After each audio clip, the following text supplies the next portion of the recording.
Hey, so I just filmed the beginning of this twice while constantly messing up the name of the war. So I'm going to try one time and see if we can get this to work. You ready?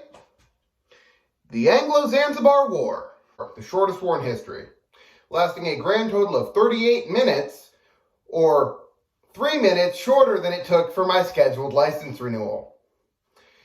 Many of us know about the war in general, shortest war in history between the Zanzibar Sultanate and the British Empire. But what about the whys? Why did this war happen? How did the British accomplish such a feat of a 38-minute war? These are what I attempt to cover now. The close relationship between the British and Zanzibar began in 1858 when Sultan Majid bin Said declared independence from Oman. The British, seeing an opportunity for later, gladly accepted the independence of this new sovereign nation. The British then, in 1873, as part of their global campaign against slavery, partially inspired by Queen Victoria herself, who was an avid abolitionist, forced Sultan Bargash bin Said to abolish the slave trade in Zanzibar. The Sultan did this, however, he didn't actually, spend any time enforcing it, so it was illegal, however, still prospering. Throughout the 1870s and 80s, the technological advancement of Zanzibar continued, with the construction of Zanzibar town and the palace of Beit al-Hakum being the first building in East Africa to have electricity in it. This was made possible through the continued cooperation and good relation between the British and Zanzibar, leading to, in 1886, the British restating their commitment to a sovereign nation of Zanzibar.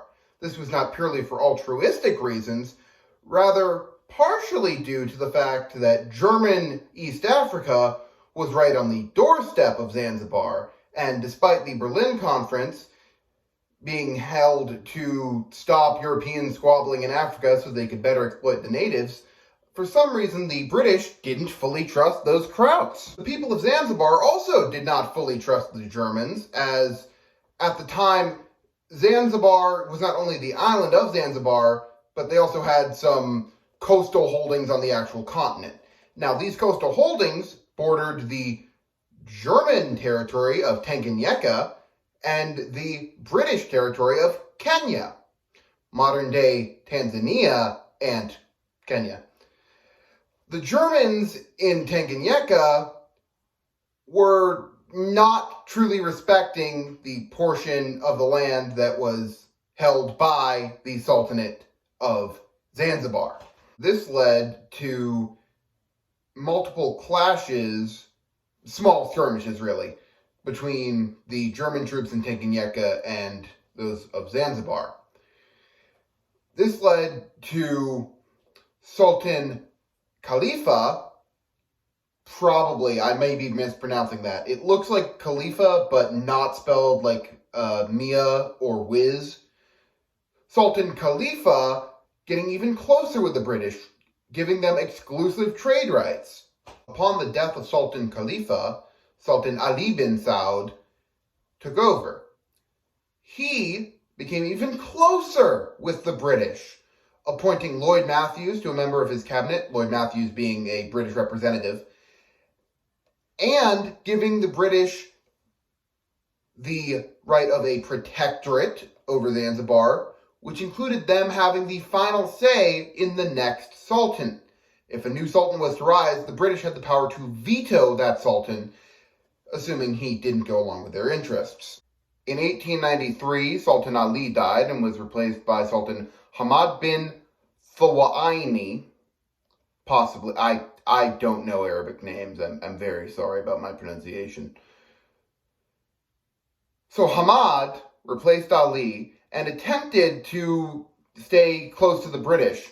However, the relationship between Zanzibar and the British was strained due to the fact that the British were actually enforcing the ban of the slave trade, which the higher-ups in Zanzibar were upset by because they had been profiting off of it for years. Of course, this did not just affect the higher-ups, who were the majority owners of slaves, but also the lower class Zanzibaris, as now there was a problem with work competition. There were newly freed men who they now had to compete against, and this upset some of the lower class Zanzibaris.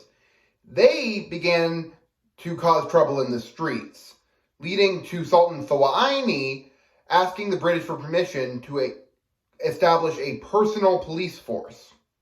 The British granted this request, and he was allowed to raise 1,000 men as a palace guard that would also enforce rule on the streets. The palace guard quickly got into altercations with the British police force set up in Zanzibar town, in addition to having European residents of Zanzibar town complaining about their behavior. These events all came to a head on August 25th, 1896, when Hamad bin Thawaini passed and Khalid bin Bargash, his nephew, took his place as Sultan without consulting the British. This was a problem, of course, as the British preferred Hamud bin Muhammad, and although Khalid did claim that he was the rightful heir to the throne, well, those rights have to be approved by the British now, don't they? And British ambassadors warned Bargash to not usurp the throne, and yet he proceeded. Khalid rallied his forces at the palace. They consisted of 2,800 men, a few Maxim guns received from the British, and 3 muzzle-loading cannon.